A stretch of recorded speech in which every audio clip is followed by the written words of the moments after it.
وما يلقاها الا الذين صبروا وما يلقاها الا ذو حظ عظیم. اس کے بغیر تو نہیں ہوگا.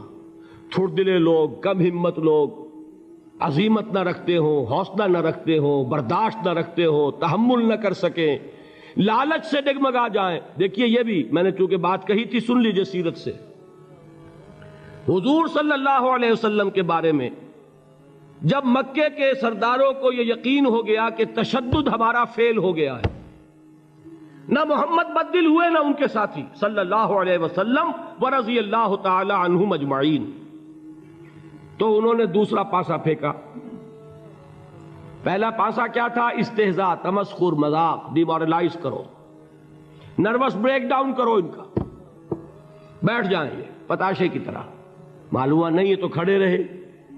تو دوسرا وار، مارو، ستاؤ، تکلیفیں دو، بھوکا مارو، دہکتے ہوئے انگاروں پر لٹاؤ، ان کو ہلاک کرو. معلوم ہوا یہ حربہ بھی ناکام ہو گیا. ایک آدمی واپس نہیں پھرا. ایک شخص کو بھی ہم اپنے اس تمام پرسیکیوشن سے نہ توحید سے ہٹا سکے، نہ محمد سے برگشتہ کر سکے صلی اللہ علیہ وسلم. بلکہ مرض بڑھتا گیا جوں جوں دوا کی. ان کے اعتبار سے تو مرض تھا نہیں کہ وہ تو بات آگے بڑھ رہی. ہم نے جتنا دبایا، تو جو کہا ہے کہ اتنا ہی یہ ابھرے گا جتنا کہ دبا دیں گے، تو ہمارا دباؤ جو ہے وہ ناکام ہو گیا. تو تیسرا بار آیا تھا. وہ کیا تھا؟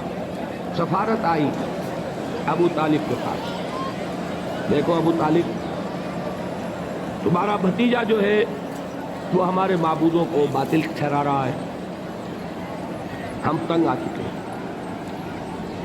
اگر تو اسے بادشاہت چاہیے، اگرچہ ہم کسی بادشاہت کے عادی نہیں ہیں، لیکن ہم اسے اپنا بادشاہ بھی مان لیں.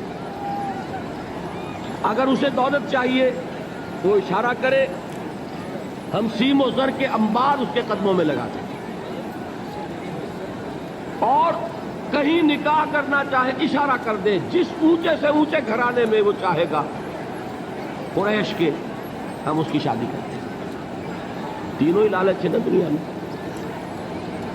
ویسے تو زر، زن، زمین، آپ کے ہاں یہ تین زے مشہور ہیں. زر، زن، زمین. زمین کو اقتدار سمجھ لیجئے، قوت سمجھ لیجئے، دبدبہ سمجھ لیجئے. زن، زر اور حکومت، تینوں پیشکشیں انہوں نے کی. دیکھیے یہ ہوتے ہیں مرحلے تحریکوں کے لیے بہت ہی نازک. نبی کے لیے تو خیر کوئی امکان نہیں تھا.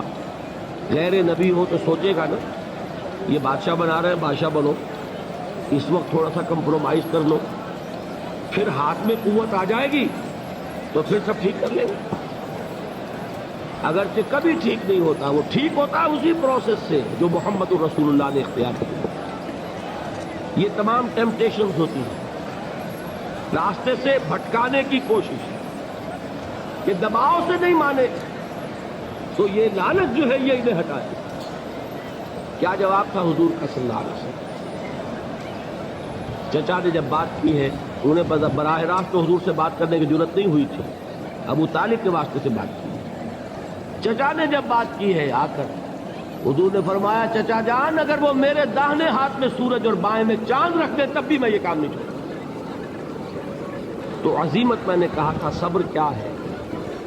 اپنے طے کردہ راستے پر بڑھتے چلے جانا، نہ کسی ٹیمپٹیشن سے، نہ کسی پریشر سے، نہ کسی تکلیف سے، نہ کسی ایذا سے، نہ کسی استہزاء سے، کسی سے بھی متاثر ہوئے بغیر اپنی منزل کی طرف پیش قدمی کیے چلے جانا. یہ ہے صبر. یہ صبر کی آخری منزل ہے. اور انقلابی صبر جو ہے اس میں ایک مرحلہ آتا ہے پیسیو ریزسٹنس، ایک آتا ہے ایکٹیو ریزسٹنس. ایک میں صبر محض ہے، جھیلو، برداشت کرو، کوئی ریٹیلیشن نہیں. اور ایک وہ آتا ہے کہ اب آگے بڑھو. بڑا پیارا مصرع ہے، آگے بڑھو یا وقت کی رفتار روک دو. وہ آگے بڑھ کر پھر نظام باطل کو چیلنج کیا جاتا ہے، اور پھر جنگ ہے. ان اللہ یحب الذین یقاتلون فی سبیلہ صفا کانہم بنیان مرصوص. ان اللہ اشتری من المؤمنین انفسہم واموالہم بان لہم الجنہ یقاتلون فی سبیل اللہ فیقتلون ویقتلون وعدا علیہ حقا فی التوراۃ والانجیل والقرآن ومن اوفی بعہدہ من اللہ فاستبشروا ببیعکم الذی بایعتم بہ وذالک هو الفوز العظیم۔ اللہ نے اہل ایمان سے ان کے جانیں اور ان کے مال خرید لیے ہیں جنت کے عوض۔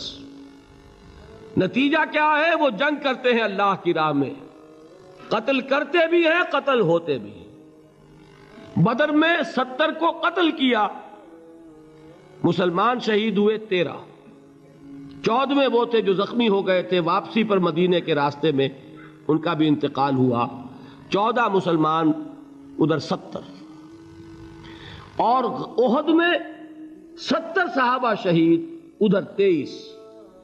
تلک الایام نداولها بین الناس، یہ دن ہے جن کو ہم الٹ پھیر کرتے رہتے ہیں لوگوں کے مابین، لیکن یہ کہ بد دل نہیں ہوئے، قافلہ بڑھتا رہا۔ اور غزوہ احزاب میں وہ شعر میں کل سنا چکا ہوں محمد کے جانثاروں کا، نحن الذین بایعوا محمدا علی الجہاد ما بقینا ابدا، ہم وہ ہیں جنہوں نے محمد سے بیعت کی ہے جہاد کی صلی اللہ علیہ وسلم۔